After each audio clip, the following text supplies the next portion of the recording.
Morning, everyone. Here in the House, we continue to focus on the people's priorities, especially when it comes to jobs and the economy.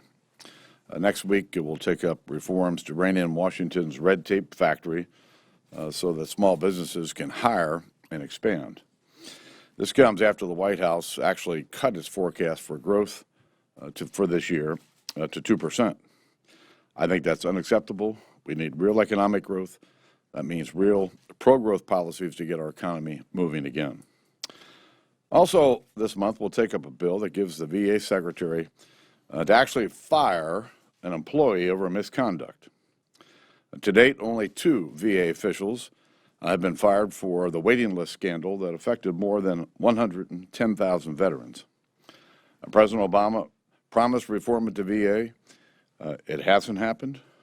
He promised accountability. It hasn't happened. So we'll continue to press for these reforms, but only the president can change the culture at the VA. On Iran, given everything I've seen so far, this is a bad deal.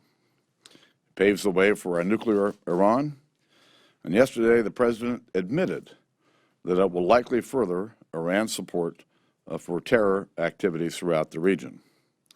It blows my mind that the administration would agree to lift the arms and missile bans and sanctions on a general who supplied militants with weapons to kill Americans. President Obama says it's this deal or war. Well, that's a false choice.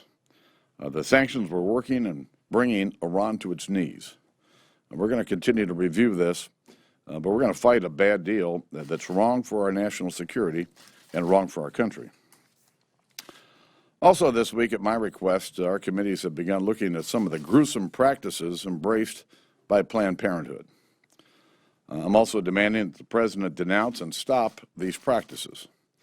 Now, if you've seen this video, I don't have to tell you how sickening it is. So rest assured, we're going to get to the bottom of this and protect the values that we hold dear. Lastly, let me take a moment to congratulate our friend Dave Espo from the Associated Press on his retirement. He's worked here, well, forever, and certainly the 25 years that I've been here, and I've always respected the way he's done his job. And Dave, we wish you the best in your retirement.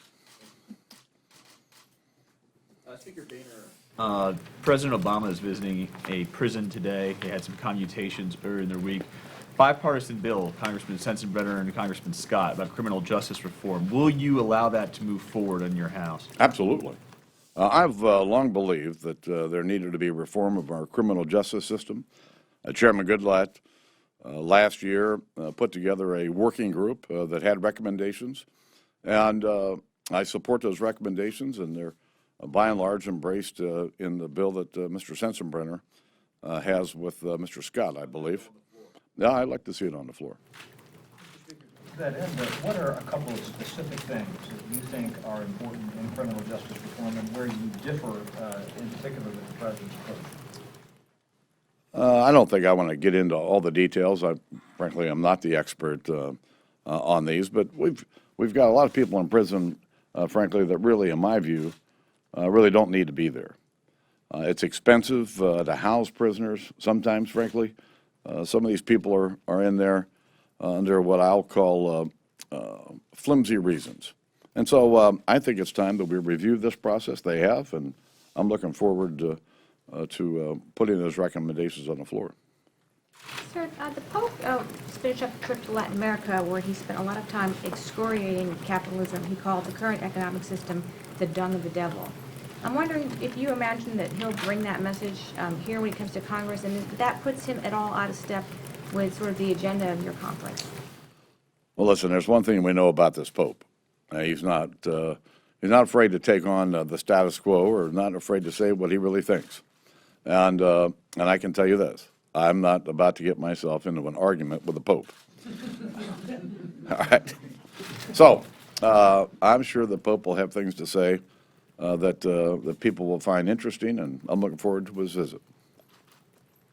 Speaker Boehner, the Planned Parenthood video, as far as the investigations that you're calling for and the hearings that you're calling for as well, what kind of kind of accountability could possibly occur if it turns out that Planned Parenthood ended up selling fetal parts? Well, I want the committees to do their investigation. I want them to do their hearings. And once they have them, we'll decide what's the proper course of action.